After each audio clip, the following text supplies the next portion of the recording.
This video will cover the rest of the information on Section 5, the English Civil War, which is a part of our Age of Absolutism chapter. You will see here that you are using part of a typed outline that you have already filled in, and we're about to start with number 8 and go all the way through number 12. With the execution of King Charles I of England, we have the Civil War coming to an end.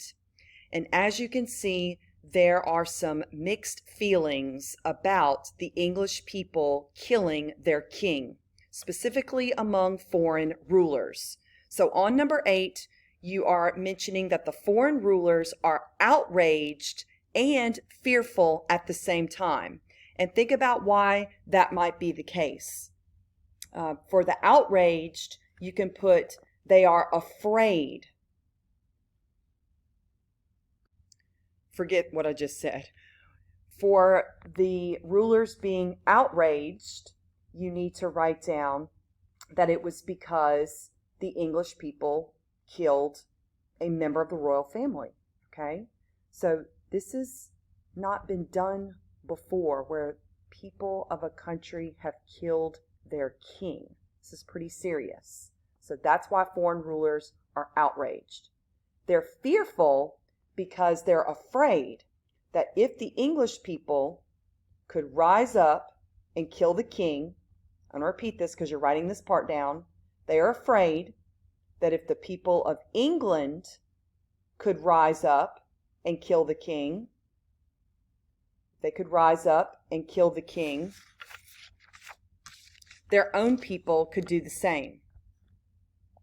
Their own people could do the same. So one more time. They're afraid that if the English people could rise up and kill their king, their own people could do the same. So their own people in their country could do the same. So that's why they're definitely concerned about what's happening over in England. And for good reason. Because like I said, this has not been done before in history. So now there's talk on number 9 about whether or not England was headed for anarchy. And what you can write down for that part is things seemed like they were getting out of control. So I'd put things seemed like they were getting out of control. Well, one individual who did believe England was headed in the direction of anarchy, which is chaos, no control, no order, was Thomas Hobbes. And I know many of you studied him in your civics class your freshman year. So this should be a familiar individual to you. So here's some information to put on number 10 about Thomas Hobbes. He was an English philosopher who studied politics and human behavior. Philosopher who studied politics and human behavior. Now, his conclusion about man is very similar to an Italian individual all the way back in the Renaissance by the name of Machiavelli. Okay, this was a political leader who had certain ideas about rulers that not everyone agreed with. But when you look at Thomas Hobbes, his conclusion about man was very similar to Machiavelli's. And here is that similarity. Both of these individuals agreed that you cannot trust man. You know, that man is not necessarily good. Machiavelli described man as being fickle, which means they change their mind a lot, untrustworthy, as well as liars. So I know y'all have heard the phrase, give an inch, take a mile. So you give people a little bit of freedom, then they take advantage of it and run wild.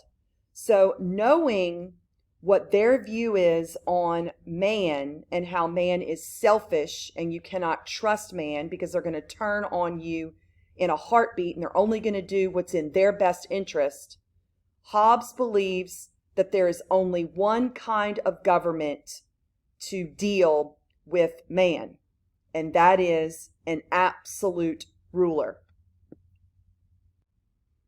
Hobbes believed without this type of a ruler, an absolutist, then there is going to be war and chaos and everyone will be against everyone.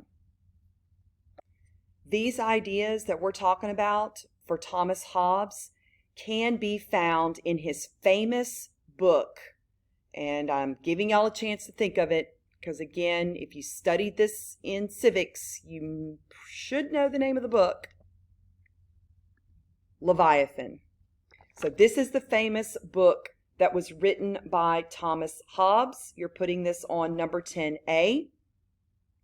And we know that if you were to read this book, you would learn Hobbes' views, which are that absolute rulers were necessary for peace and stability. So according to Hobbes, if you want peace and stability, then you need to have an absolute ruler in power. Now on part B, he believed in a social contract. And again, this should be familiar to those of you that have studied Thomas Hobbes. What he means by a social contract is an agreement between people and their government. And I'm going to repeat that because you need to write that down. You can see it's not on this slide. An agreement between people and their government in which the people surrender their rights to the government. So an agreement between people and their government in which people surrender their rights to the government, and in return, the government provides law and order.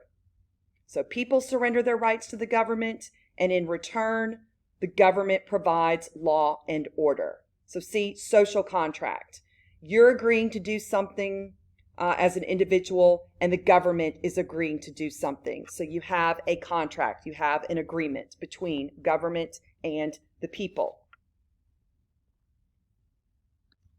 What Hobbes is telling us is that if you want to live in a peaceful world, then you have to surrender your rights to the government. And the government's job is to protect you and your property.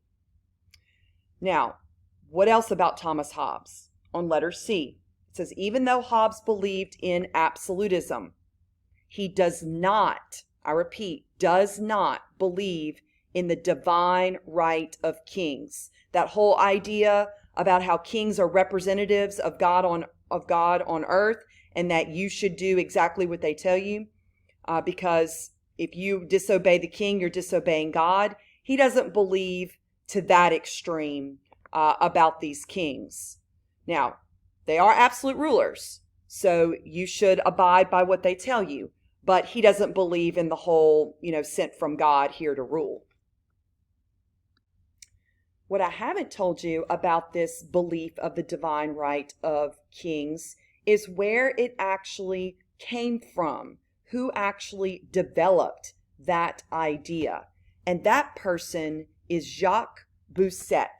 So please make sure you're getting this down on your number 11. You can see with his name, he's not English. He's actually a French philosopher. And he is the developer of the idea of the divine right of kings. So here's how I want you to be able to compare Cousteau with Hobbes. This is what they have in common. Both men believe in absolutism and that absolute rulers should be concerned and caring about their people. Okay, so both men, without a doubt, believe that rulers should be absolute. Okay, they should definitely show some type of care and compassion towards their people, but, they got to do what they have to do. But remember, how are they different? Hobbes does not believe in the divine right of kings. Plus, one is English and one is French. That's another difference if I ask you for similarities and differences between these two men. All right, so enough about whether or not England is headed towards anarchy. We know that Charles I, the King of England, is dead. So what does that mean for England? The Roundheads won the war, the Civil War, and so that means the Puritans will be in power and they will first establish a republic. Okay? You're going to hear all about this on the next section, which is Roman numeral 7. So the Puritans are running the country of England and Scotland now that the Civil War has ended, and they put Charles I to his death. We are moving on to Roman numeral 7, Puritans in power on the age of absolutism. So this is the new outline that you're going to start using to take notes on the Puritans in power. You can see here that the Puritans will rule England from 1649 to 1660. So that's really just 11 years. It's not as long as you might think.